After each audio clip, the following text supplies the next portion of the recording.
नमस्कार।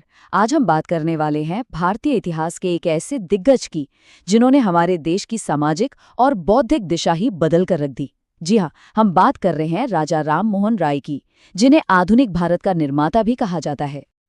आधुनिक भारत का पिता, सोचिए कितना बड़ा खिताब है ये। तो सवाल ये उठता है कि आखिर उन्होंने ऐसा क्या किया कि उन्हें ये सम्मान मिला। चलिए इसी को समझते हैं। तो चलिए सीधे मुद्दे पर आते हैं। कौन थे राजा राम मोहन राय? क्या थे उनके विचार? और ऐसा क्या था उनके काम में जिसने भारतीय समाज पर इतनी गहरी, इतनी अमिट छाप छोड़ी? आइए इन्हीं सवालों के जवाब ढूंढते हैं। उनकी कहानी शुरू होती है 1772 में, बंगाल के राधानगर से। अब जरा उस दौर की कल्पना कीजिए। भारत एक बड़े बदलाव से गुजर रहा था। समाज में, राजनीति में, सोच में हर तरफ एक मंथन चल रहा था। और बस यही वो माहौल था जिसने राजा राम मोहन राय के क्रांतिकारी विचारों को जन्म दिया। देखिए, एक बात समझनी होगी। राजा राम मोहन रॉय उस दौर में अकेले नहीं थे जो बदलाव की बात कर रहे थे। उस समय प्रार्थना समाज, आर्य समाज जैसी कई और संस्थाएं भी समाज सुधार में लगी हुई थीं। लेकिन इन सब के बीच राजा राम मोहन राय का ब्रह्म समाज एक ऐसा टर्निंग पॉइंट बना जिसने सुधारों की एक पूरी की पूरी नई लहर पैदा कर दी। जरा उनके काम करने की रफ्तार पर गौर कीजिए।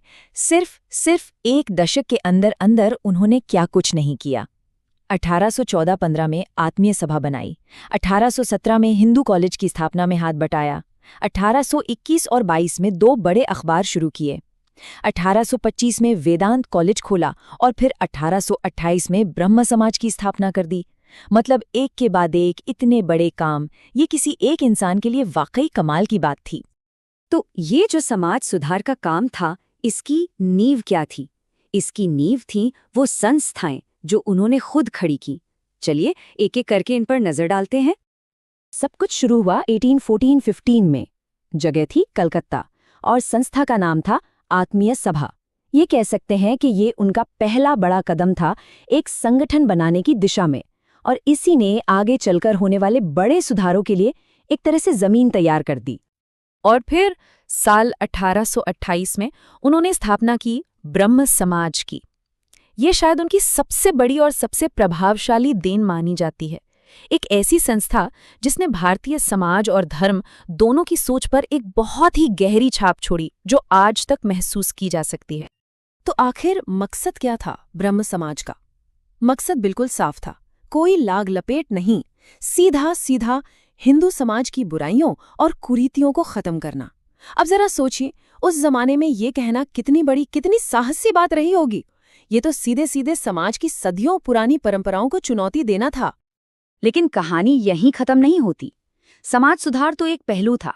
राजा राम मोहन राय के तरकश में 2 और शक्तिशाली तीर थे। एक था शिक्षा और दूसरा पत्रकारिता। वो ये बात बहुत अच्छे से समझते थे कि अगर समाज को सच में बदलना है तो विचारों को लोगों तक पहुंचाना होगा। शिक्षा की ताकत को वो बहुत अच्छी तरह पहचानते थे।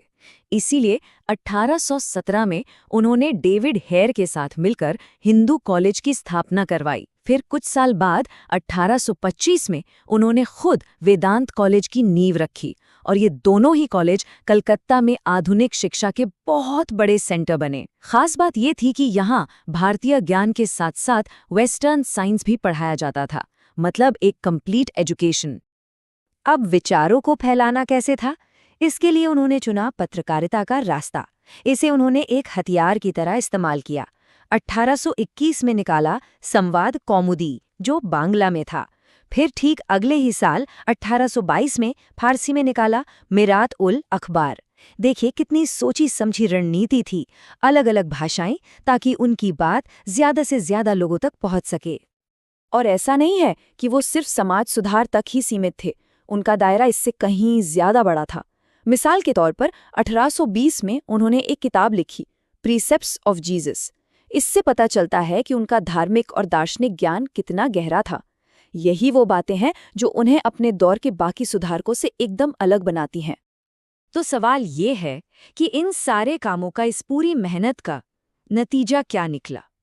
नतीजा एक ऐसी विरासत जो आज भी हमारे साथ है, एक ऐसी लेगेसी जो आज भी हमें प्रभावित करती है। आधुनिक भारत का पिता तो उन्हें कहते ही हैं, लेकिन एक और उपाधि है जो उन्हें दी जाती है, पुनर्जागरण काल का मसीहा। और क्यों ना हो, आखिर ये उनके ही तो प्रगतिशील विचार थे जिन्होंने भारत में एक नए इंटेलेक्चुअल और कल्चरल रेनेसां यानी पुनर्जागरण की आग जलाई। तो अगर हम उनकी पूरी विरासत को संक्षेप में समझना चाहें तो ये 4 मजबूत पिलर्स पर टिकी है। पहला, समाज सुधार के लिए संस्थाएं बनाना। दूसरा, मॉडर्न एजुकेशन को बढ़ावा देना। तीसरा, भारतीय पत्रकारिता की नींव रखना। और चौथा, जो शायद सबसे जरूरी है, तर्क और मानवता पर टिके नए विचारों को फैलाना। और ये सारी बातें हमें आखिर में एक बहुत बड़े सवाल के सामने लाकर खड़ा कर देती हैं। एक बार सोच के देखिए, अगर राजा राम मोहन राय ना होते तो आज का हमारा आधुनिक भारत कैसा दिखता? शायद ये एक सवाल ही उनकी विरासत के सही मायने और उसके असर को समझाने के लिए काफी है।